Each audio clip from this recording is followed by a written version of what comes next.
Today's Old Testament reading comes from the story of Joseph, which is sometimes called the Joseph novel. It is that long, 14 chapters of Genesis, and that full of characters, themes, and plot twists. And all of this, out of it all, today's assigned lectionary reading gives us 11 verses from near the end, a snippet that makes no sense unless you know what came before. When you go home today, you might want to sit down and read Joseph's whole story. I do highly recommend it. But today we must be content with a summary, which I am going to give you before I read today's Old Testament text. So, Jacob, patriarch of Israel, had 12 sons as well as uncounted daughters by 4 wives, even then a recipe for tortured family dynamics. Of these, he openly favored the next to youngest, Joseph, and even gave him a princely robe. And it almost goes without saying, but the Bible does say specifically that his brothers hated him. It doesn't help that Joseph, 17 years old when the story begins, tattles to his father about his brother's behavior. We learn that Joseph is handsome and good-looking. Of course he is. He is also a bit of a mystic, telling his family about dreams that seem to place him above his brothers and even his parents. Are we surprised that his brothers decide to get rid of him? First, they think to kill him, but instead they throw him into a pit. And then one brother, Judah, sees the chance for profit, and Joseph is hauled up and sold into slavery. While the brothers go home to lie to their father that Joseph is dead, Joseph is carried to Egypt and sold to Potiphar, an official of the Pharaoh.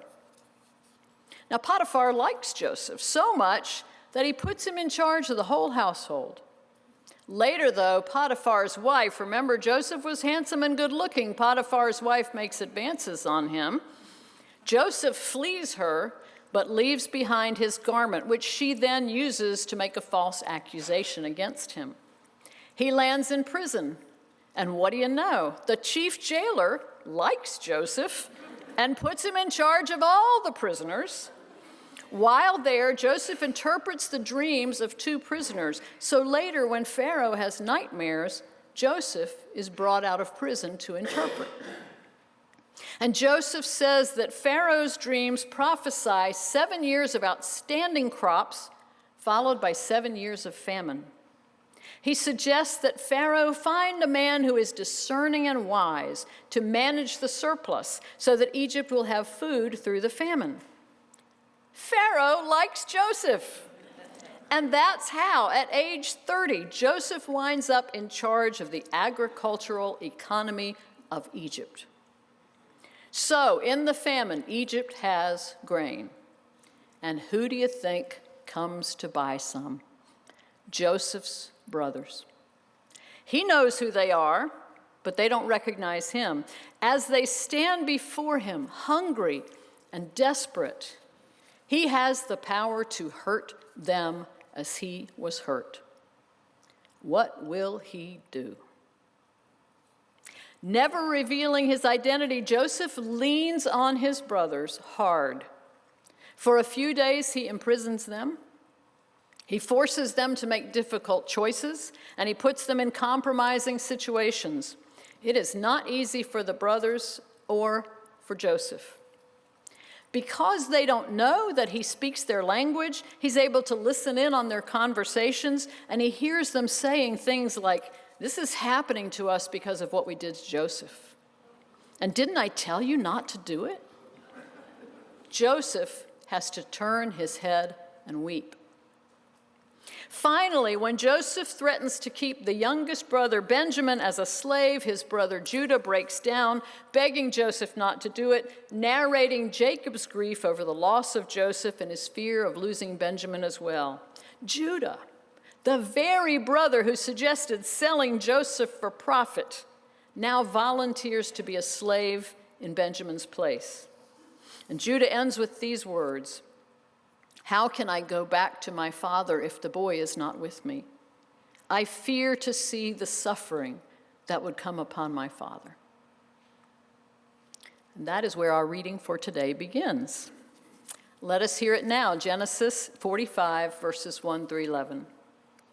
Then Joseph could no longer control himself before all those who stood by him, and he cried out, "Send everyone away from me." So no one stayed with him when Joseph made himself known to his brothers.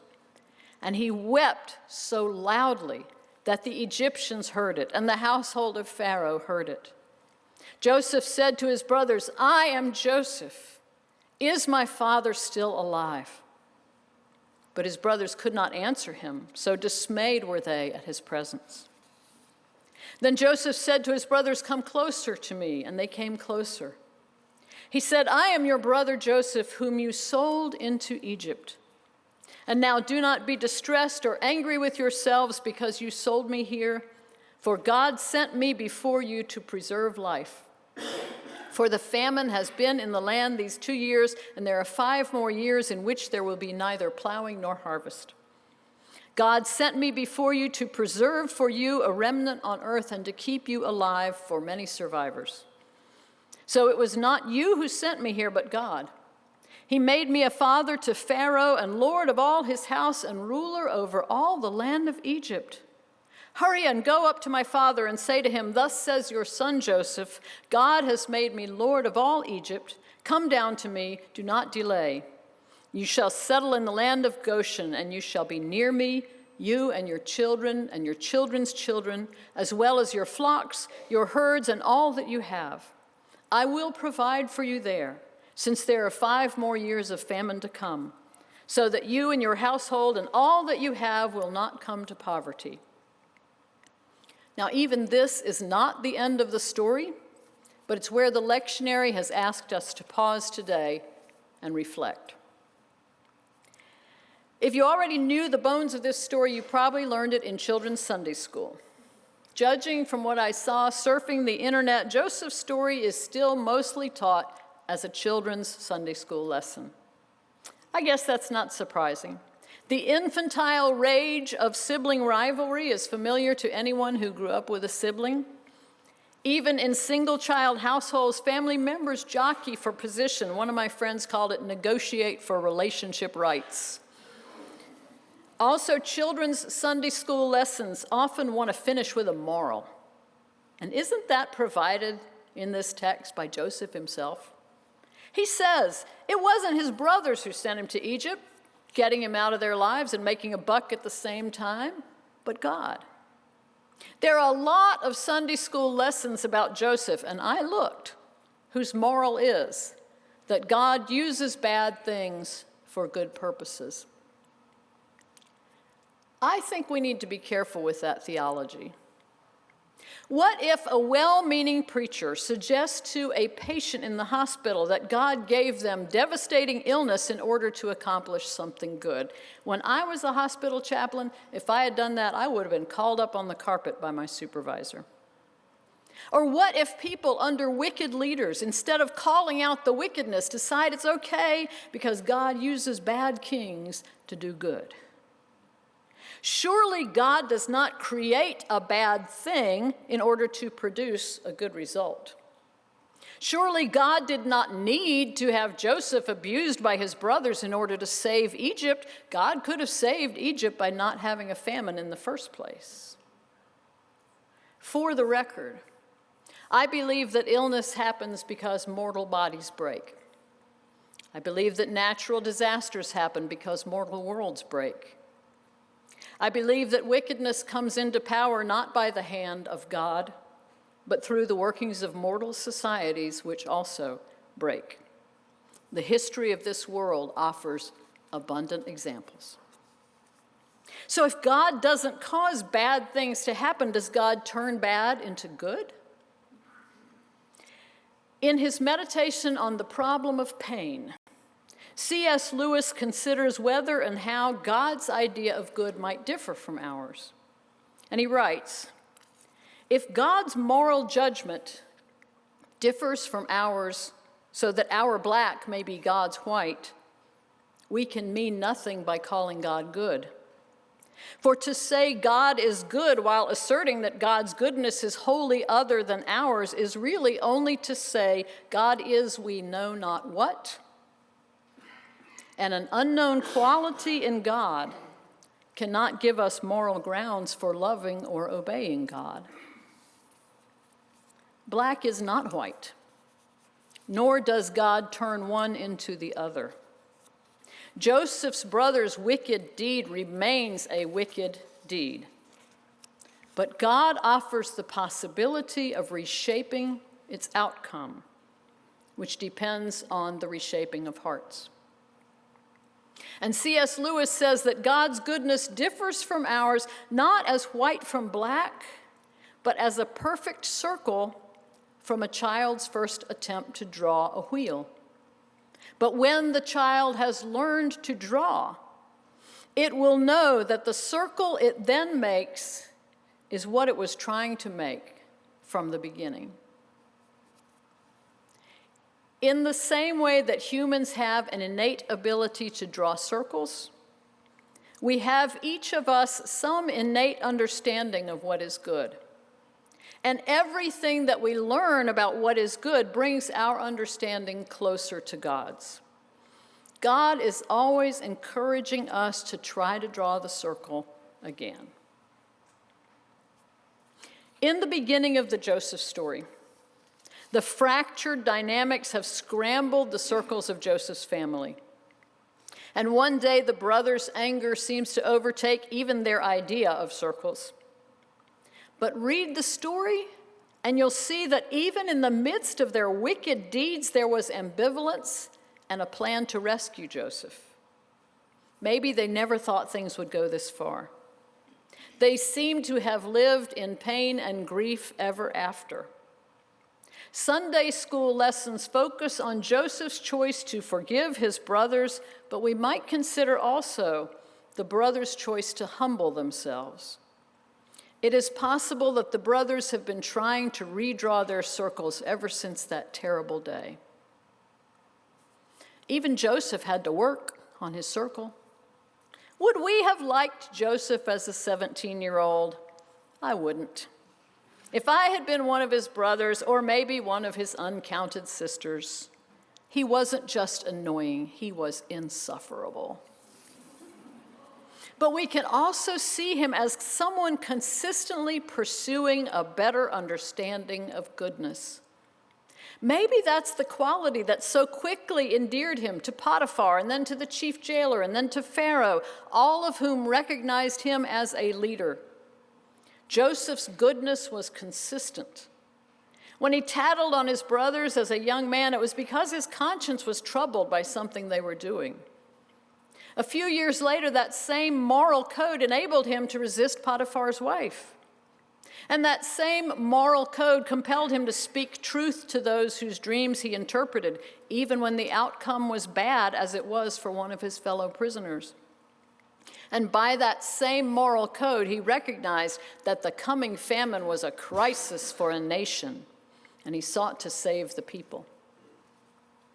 As Joseph grew into his gifts for leadership, his decisions were consistently undergirded by a moral code, and undergirding that code was the presence of God, which Joseph invokes throughout the story. To Potiphar's wife, he says, "How could I do this great wickedness and sin against God?" To those imprisoned with him, longing for an interpretation of their dreams, he says, "Do not interpretations belong to God?" And to Pharaoh, he says, "Not I, but God will answer for Pharaoh's welfare." Give the child Joseph a stick and let him draw a circle in the sand. It will be a lopsided, struggling little circle.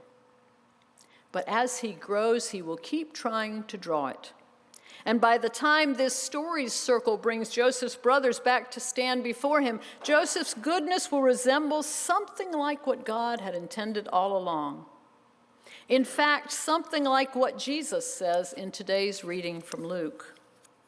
"Bless those who curse you. Pray for those who mistreat you. From anyone who takes away your coat," that would be Joseph's brothers just before they threw him in the pit, "do not withhold even your shirt. Isn't Jesus urging his listeners to draw circles like the one God would draw? When Joseph had a choice of retribution or reconciliation, his circle might have gotten a little wobbly. While Joseph struggled, his brothers suffered. But he quickly learned that hurting his brothers did not feel good. When he heard them talking about their pain, he wept. In the end, it was their pain that broke open his heart and closed up the circle. Joseph, with all the power of the state to punish, chose to use his power to forgive. Forgive, as Jesus said, and you will be forgiven. Give, and it will be given to you. A good measure, pressed down, shaken together, running over, will be put into your lap, for the measure you give will be the measure you get back. Let us notice that when Joseph was shoring up Egypt for the coming famine, Genesis says he stored up grain in such abundance, like the sand of the sea, that he stopped measuring it. It was beyond measure. That was the very grain he would someday share with his brothers. Joseph clearly had special gifts, smarts and leadership skills that were noticed and rewarded. But he also had the ordinary gifts of all mortal beings. He had an idea of goodness, and he had the ability to grow. And his brothers had those gifts too. We all have those gifts, and we can all choose whether to use them.